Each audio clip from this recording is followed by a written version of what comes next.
If the science of economics is truly dismal, then now it's having a heyday. 6 substandard post-recession years have birthed a glut of gloom. Few forecasters, either here in Canada or elsewhere, brave the high side, either run down by repeated retreats or fearing the heretic moniker. Now there's a close cluster around consensus and a general acquiescence to new normal nomics. It sure sells well in Canada. Cautious at the best of times, we've more to worry about now. We have debt-saddled consumers and an overbuilt housing sector. Exports, seen as the way forward, are now swallowing the commodity price plunge.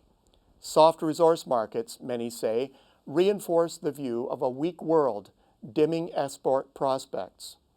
As such, analysts are questioning traditional pillars of growth and contemplating new ones.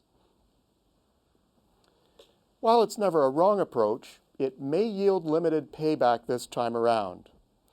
What if the double-length global growth cycle that culminated in 5+ years of excessive activity, setting up the Great Recession, has actually required all of the subsequent years to use up those excesses?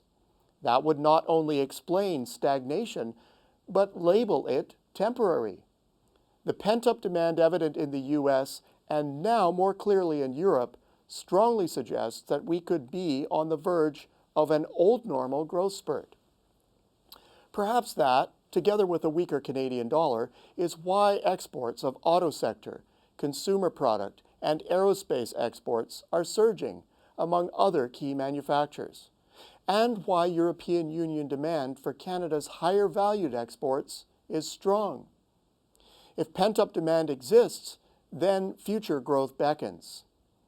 Canadian manufacturing is proving that it is far from a bygone industry, a fact underlined by recent significant investments.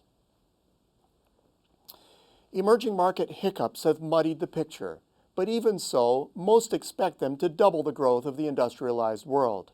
At current growth, emerging economies are adding tens of millions to the middle and upper class ranks annually in the largest markets, cohorts thirsty for more of the kinds of things, a broader range of higher value goods and increasingly services that we produce and export. A crystal clear example is the scorching emerging market demand for Canadian food products, which is only just beginning. And if developed market momentum is actually on the rise, our prospects there will only brighten further. Demands of these economies don't stop at higher value-added exports, though. Developing economies' need for resources is undiminished, and as a result, demand for Canada's primary products will continue well into the long-term future.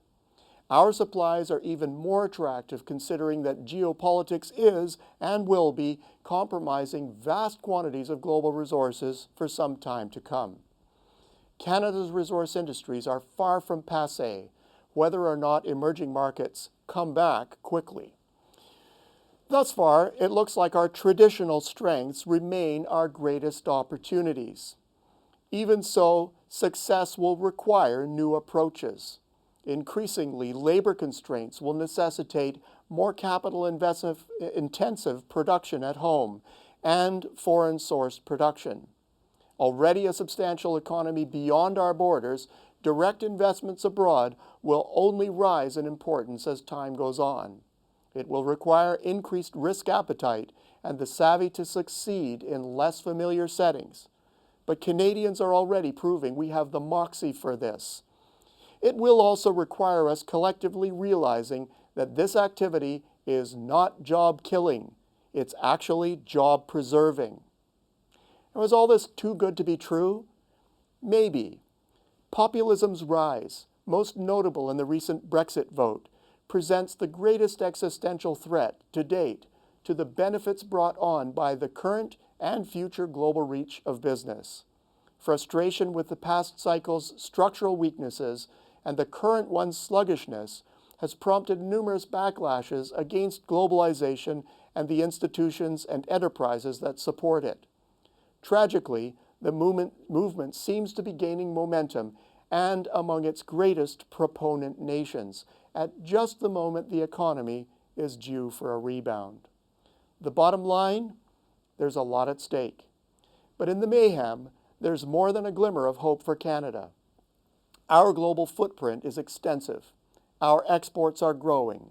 We're diversifying globally, and our banking system is solid. We have the means to run into the global business void left by those who are backing off at precisely the wrong moment.